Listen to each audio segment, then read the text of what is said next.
Hey guys, I got another disassembly video for you today, this time taking a look at a B&T TP9. So let's get into it and see how this interesting little PCC works. Alright guys, so we'll go ahead and start it out by popping out this 15 round TP9 magazine, so we can set that guy aside. And then I'm going to go ahead and unfold the stock here, which just locks in the rear position here. And then I also have a pressure switch that goes to the Rovivon white light, IR laser, and IR illuminator that I have on the top here, just so we can get these two parts apart. And then things get a little bit weird. So you'll see there's two little levers, little latches here at the front, kind of like a Glock. We need to pull down on those until it pops. So you can see it pops and the bolt jumps forward just a little bit. And then there's this plate that says up on it at the front of the receiver. We need to press in on that, which will allow it to start coming apart. And then at the rear of the receiver, there's this little button looking thing. That's actually our spring guide, so we have to press in on that and then lift up on the rear too. And then it will start coming apart and we can go ahead and just wiggle it a little bit and eventually it'll come off of the lower receiver.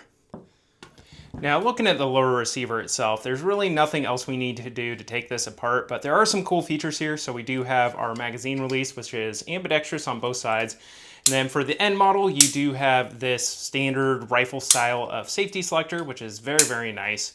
Looking on the inside, this little bracket here is actually what holds in the barrel and the shroud. And then moving back here, this is your magazine release or your bolt hold open here. And this is also a fixed ejector, which is actually part of the bolt hold open. So that's kind of an interesting feature. But the most interesting thing is the trigger here. So the trigger on the TP9 is famous for being terrible, very long, very kind of a little bit heavy and doesn't have the cleanest break to it. And it's kind of a bullpup style of trigger because of course your trigger's up here and then it has to transfer all the way back here. The interesting part, if you look at the hammer, is how the sear actually functions. So you can see this silver part in the back here. Sorry, it's a little disgusting, but this area is very hard to clean.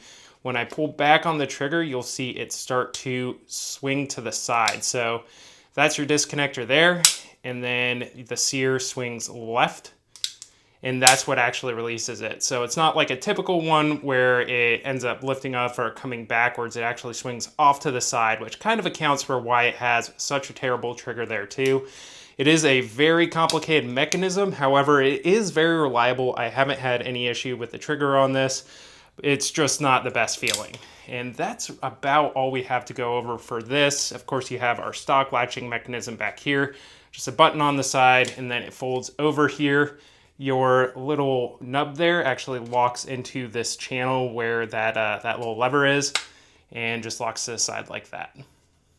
Now to get our bolt mechanism, our barrel, and our shroud out of here, so you'll see, you can kind of see it in the bottom, we actually need to pull back on it. So you'll see up here, there's a little channel that a nub locks into. So press back and then down, and it will go ahead and release your barrel and bolt, which is gonna come out in a single piece here.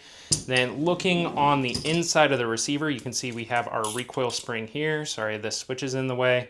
Nothing crazy to see. And then we also have our recoil spring guide, which is just a polymer rod here. It's got a little bit of tension on the inside of the receiver, but really nothing too crazy to see. And then we also have the charging handle, which a lot of people are not big fans of. It is kind of AR style.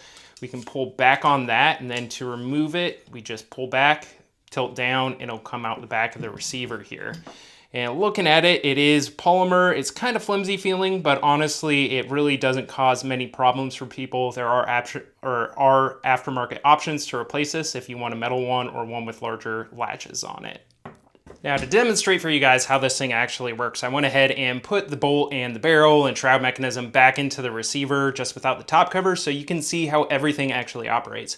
So you can see this is a short recoil system and then the barrel is actually rotating. It does have a locking mechanism, so you can see if I pull it back a little bit there, there's a little bit of travel and then it rotates, it unlocks. At that point, the bolt is free to travel all the way to the rear there. And then if you look in there, you can see the ejector there as it pushes through the bolt and knocks out casings. And then looking back here, you can see our hammer mechanism, so I can actually go ahead and fire this for you. Our firing pin is right there, and there's also a firing pin safety on this thing. I'll show you in a sec, but we can just pull there, and then that is how this thing operates. It cycles backwards, goes forwards, disconnector, Pretty simple. Looks like there's a lot going on here, and frankly, actually, there is quite a bit in this mechanism, but we'll go ahead and take a look at that in a sec. Now to remove the bolt, it's super simple. We basically just have to pull it back and out, and then you can see in there, those are going to be our locking lugs, and those lock onto these lugs on the barrel, and these things are absolutely massive going all the way back there. So super solid, but that is where the barrel rotates and locks up in there. Now looking at this bolt, it's actually incredibly nice. I really love the machining and the finish on the bolt. It's very, very well done.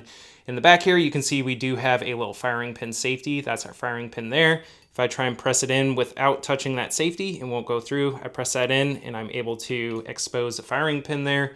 And other than that, we just have an extractor and then a channel in the side right here for our fixed ejector, and that's basically all there is on the bolt itself.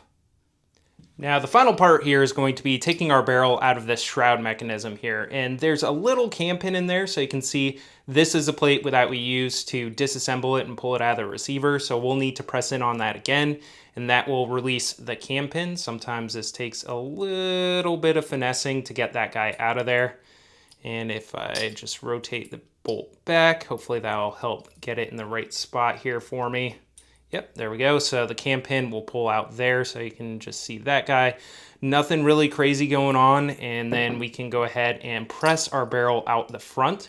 So it's going to come out the front side of the shroud here, and then looking at the barrel itself, again, you can see all of those locking lugs, and then up here is going to be that cam path where it forces it to rotate in there, and then we have our muzzle here, and you can see there's no threading on it whatsoever, and it's just a bell style one. And then our chamber on this side with some really, really nice recesses on it, so feeding on it goes very well. Now looking at the shroud, this is what actually holds in that cam pin and allows it to rotate, and this also is what allows you to attach the TP9 suppressor, and it has a unique proprietary 3-lug system that it uses for that, because of course threads don't really work because this is a rotating barrel system, so that causes problems for just standard threaded muzzle devices.